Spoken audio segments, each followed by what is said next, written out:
नमस्कार मित्रांनो, मी श्वेता. माझ्या आजच्या व्हिडिओमध्ये तुमचं खूप खूप मनापासून स्वागत करते. कसे आहात तुम्ही? आशा करते की खूप छान असतात आणि तुमचा आजचा दिवससुद्धा खूप छान जावो. तर आज रविवार आहे आणि सकाळचे आता 9:30 वाजत आले ते. तर रविवार म्हटलं की आपले दिवसभर धावपळ वगैरे चालते. तर मुलं उठली आहे झोपेतून, त्यांची आंघोळ वगैरे व्हायची आहे. त्यांना मला बनवायचा आहे नाश्ता. आता मी नाश्ता बनवून घेते.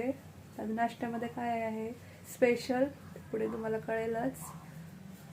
तर माझ्या चॅनलवर तुम्हाला माझे डेली रुटीनचे ब्लॉग मग पाहायला मिळतील. याच्यामध्ये कधी कधी फॅमिलीसोबत जे आपण क्षण घालवतो ते असतात, कधी कधी आपलं रोजचं दिवसभरचं जे रुटीन असतं ते असतं, शेअर करते मी. तर चला मग जास्त वेळ न घालवता आता नाश्ता बनवून घेते. तर चॅनलवर पहिल्यांदाच आला असेल तर सबस्क्राईब करायला अजिबात विसरू नका आणि माझे ब्लॉग तुम्हाला कसे वाटतात ते कमेंटद्वारे नक्कीच कळवा. तर चला मग आता मी पटकन नाश्ता बनवून घेते आणि तुमच्याशी पण शेअर करते.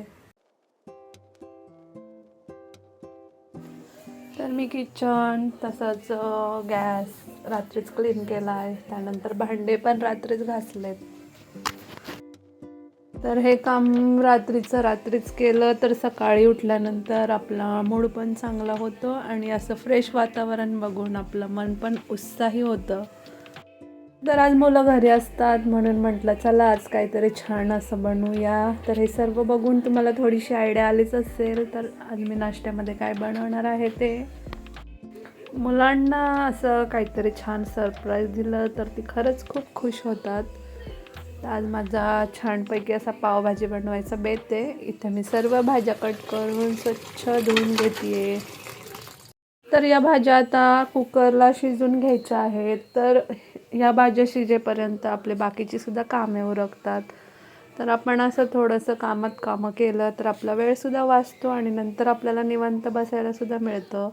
तर भाज्या शिजतानाच मी याच्यामध्ये मीठ घालते आणि आता भाज्या मस्तपैकी शिजवून घेऊया. तर पावभाजीची रेसिपी हवी असेल तर आपल्या चॅनलवर आहे, तर तुम्ही चेक करू शकता. तर इथं ज्या भाज्या होत्या त्या मॅश करून छान अशी गरमागरम पावभाजी तयार झाली आहे. वाटाण्याचा सीझन आता संपत आला तरी पण पावभाजी काही बनवली नव्हती. तर आता थोडंसं मनाव घेऊन छान अशी पावभाजी बनवलेली आहे या सगळ्यांनी खायला. तर आता नाश्ता वगैरे उरकला, म्हणजे भांडे वगैरे सगळे झालेत घासून. शौर्यची अंघोळ राहिली होती. संडेला थोडीशी उशिरा अंघोळ असते त्याची. तर इथं त्यालाच आता अंघोळ घालून घेतली आहे आणि त्याला मस्तपैकी असं तयार करत आहे.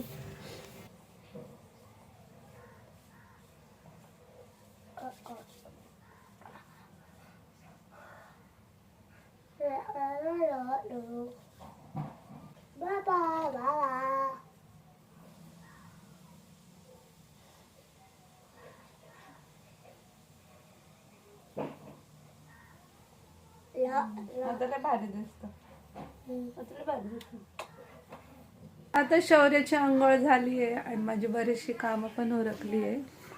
तर सकाळची जी नाश्त्याची भांडी असतात ती पण इथं झाली आहे. किचन पण क्लीन करून झाले. आता दुपारचं स्वयंपाक करायचा आहे आणि फक्त आता कपडे धुवायचे राहिलेत. मुलांचं पण काय चाललंय बघूया आपण.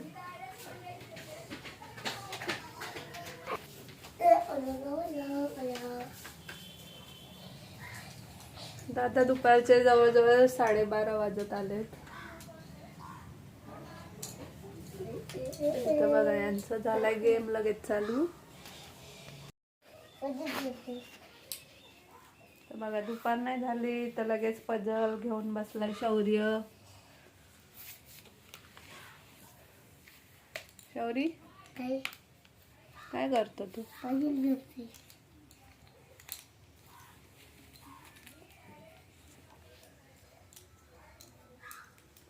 स्वरा पण इथं खेळतीये. काय खेळतीये? कार्ड्स. तर आता दिवसभर यांचा खेळ चालू राहील आणि आरोही पण थोड्याच वेळात येईल.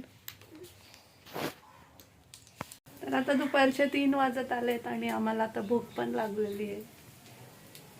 सकाळी थोडेच पाव आणलेले आणि पावभाजी जास्त राहिली म्हणून मग अजून 2 पावाच्या लाद्या आणल्या. ते आता जेवण करायचंय.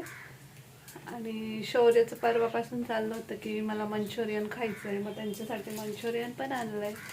तर चला मग आता मस्तपैकी आम्ही जेवण करून घेतो. आता सध्या खोकला सर्दी याची खूप साथ चालू आहे, त्याच्यामुळे आपण ह्या गोष्टी अवॉइड करतो. पण मुलांचं कधी कधी मनाचं ऐकावं पण लागतं.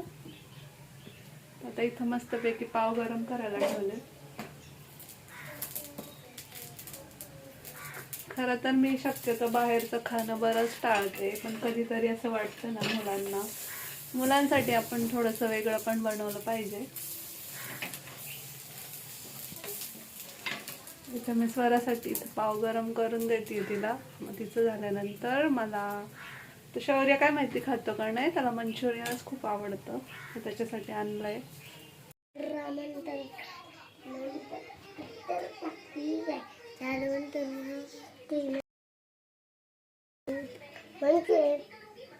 कसं लागतं मंचुरियन? चांगलं. कोणाला खायचं होतं? मला. धर. थांब, गरम आहे, मी आणते. तर आज दुपारच्या जेवणामध्ये पावभाजी आणि मंचुरियन आहे. इथं बघा शौर्य पण खातोय, स्वरा पण बसले. आमचं शिंचांचं कार्टून बघत बघत चाललेलं आहे. शौर्य तू काय खातो? मंचुरियन. कसं आहे मंचुरियन? चांगलं. चांगलं? तिखट आहे का? जेवायला आहे म्हणा सगळ्यांनी. सगळ्यांनी. चला मग आता दुपारचं जेवण करून घेतो आणि आजचा ब्लॉग मी इथं सेंड करते. आय होप तुम्हाला माझा व्हिडिओ आवडला असेल. व्हिडिओ आवडल्यास लाईक शेअर आणि सबस्क्राईब करा. चला भेटू नेक्स्ट व्हिडिओमध्ये. तोपर्यंत बाय बाय.